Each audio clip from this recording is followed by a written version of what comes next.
यादग्निम ब्रह्मणाश्चापि भूजेत। भगवान की पूजा से आदर बुद्धि रखते हुए पूजा में, और केवल पयोव्रती रह करके व्रत करना चाहिए। आदर बुद्धि कैसी? ये नहीं कि घबरा गए भूख से और फिर कुछ खा लिया तो भगवान के प्रति आदर बुद्धि नहीं रही, क्योंकि भगवान दिख तो रहे नहीं है, विश्वास के कारण से ही हैं, तो इसलिए आदर बुद्धि की भगवान देख रहे हैं, हम जो कर रहे हैं सब भगवान देख, हम भले नहीं देख पा रहे उन्हें, वो हमें देख रहे हैं हम क्या कर रहे हैं। तो अब पयोव्रती रह करके व्रत धारण करना चाहिए। पूर्व बात, प्रतिदिन हवन और ब्राह्मण भोजन भी कराना चाहिए। प्रतिदिन हवन भी करना है और ब्राह्मणों को भी भोजन कराना है। एवं त्वरः कुर्याद द्वादशाहं पयोव्रता हरेर आराधनम होमम अर्हणम द्विजतर्पणम हरेर आराधनम होमम अर्हणम द्विजतर्पणम। इस प्रकार पयोव्रती रह करके 12 दिन तक प्रतिदिन भगवान की आराधना, होम और पूजा करे तथा ब्राह्मण भोजन कराता रहे। प्रतिदिनं प्रतिपद्दिनम् आरभ्य यावत् शुक्ल त्रयोदशी और ब्रह्मचर्य मतस्वप्नं स्नानं त्रिश्रवणं चरेत्। ब्रह्मचर्यं मतस्वप्नं स्नानं त्रिश्रवणं चरेत्।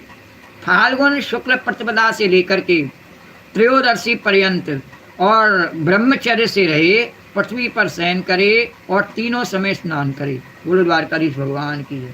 त्रयोदशी को इसका समापन होता है। वर्जयेदा सलालापम भोगानुच्चावचांस्तथा अहिंसा सर्वभूतानां वासुदेवा परायणा।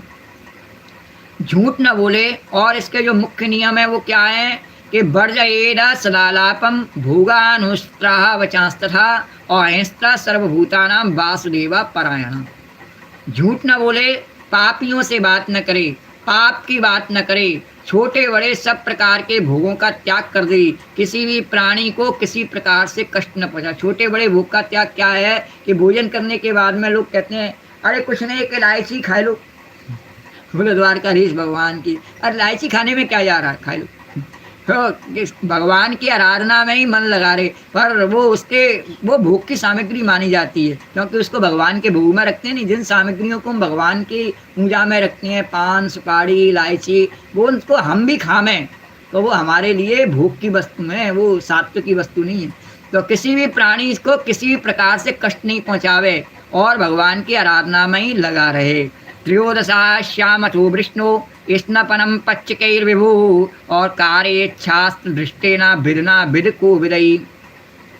त्रयोदशी के दिन विधि जानने वाले ब्राह्मणों के द्वारा, जो इसकी व्रत की विधि जानते हैं, समापन की उद्यापन की, उनको बुलावे। उनके द्वारा शास्त्रोक्त विधि से भगवान विष्णु को पच्चामृत स्नान करावे।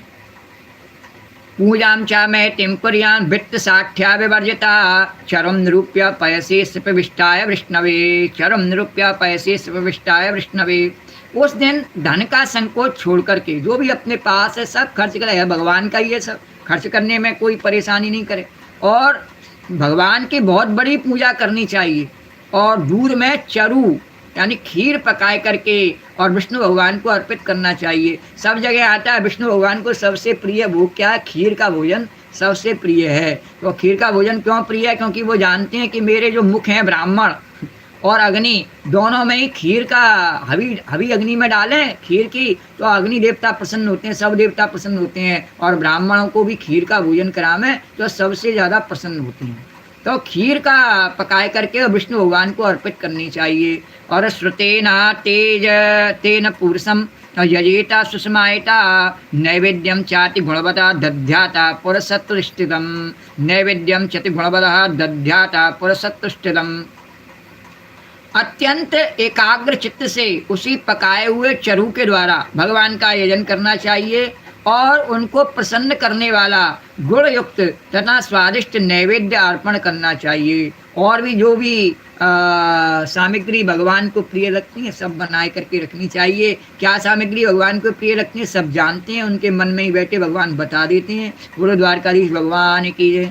आचार्यं ज्ञान संपन्नं वस्त्राभरण धैनुवे तुषेद् तद्विधा आराधनं हरे। तुषेद् ऋतव्यश्चैव तद्विधाध्याराधनं हरे।